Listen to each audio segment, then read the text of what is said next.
Si vous allez à la Cadière d'Azur, si vous allez dans tous les villages perchés, etc., c'est à tomber par terre de beauté, hein.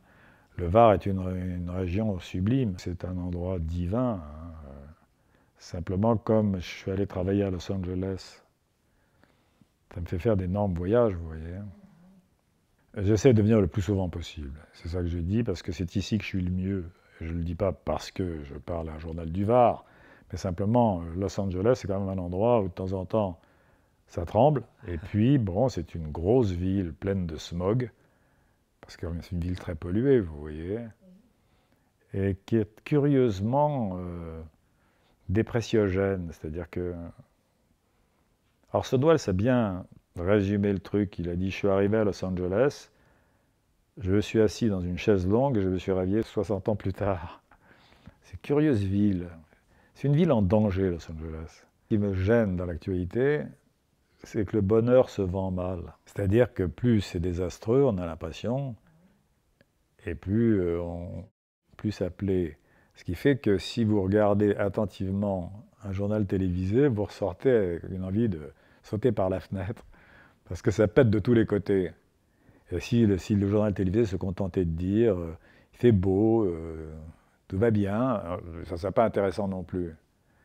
Mais c'est vrai qu'en ce moment, moi j'ai peur de la violence au Moyen-Orient, évidemment, et au Proche-Orient.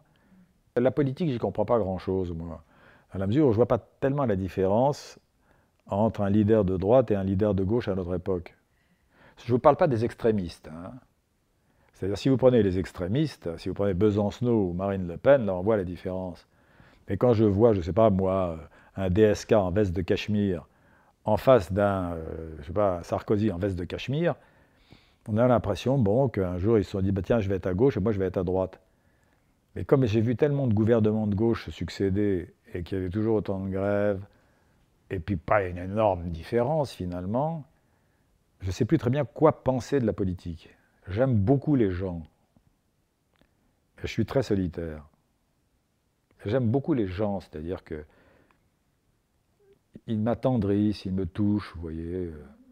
Ils peuvent m'emmerder aussi, mais je les aime beaucoup. D'ailleurs, c'est drôle parce que j'ai découvert une chose en faisant ces salons du livre. C'est que tout à coup, j'ai en face de moi des gens. Je ne suis pas séparé d'eux par un écran ou une scène de théâtre, ce qui a été toute ma vie. Et là, vous avez des gens qui passent devant vous, vous avez vos bouquins posés sur la table, vous avez l'impression d'être une maraîchère. Alors les gens prennent votre livre comme ça. Ils regardent comme si c'était un melon un peu avarié. Alors, il y en a certains qui le jettent, d'autres qui l'achètent. Mais vous avez un contact. J'ai eu un contact formidable avec une dame d'ailleurs. Parce qu'elle me dit, est-ce que vous pourriez me signer votre livre? Je dis bien sûr. Quel prénom? Elle me dit Janine. Elle me dit, vous ne pouvez pas savoir comme j'ai aimé votre livre Les fourmis, monsieur Werber.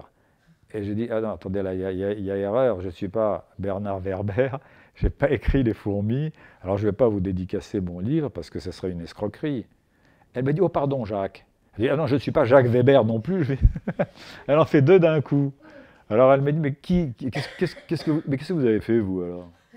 Alors je dis, bah rien, la chèvre, les compères, le dîner de cons, les fugitifs, le placard, etc. Ah bon, alors signez-le quand même. Voilà, c'est ce genre de choses, vous voyez, qui fait que vous êtes en contact avec les gens.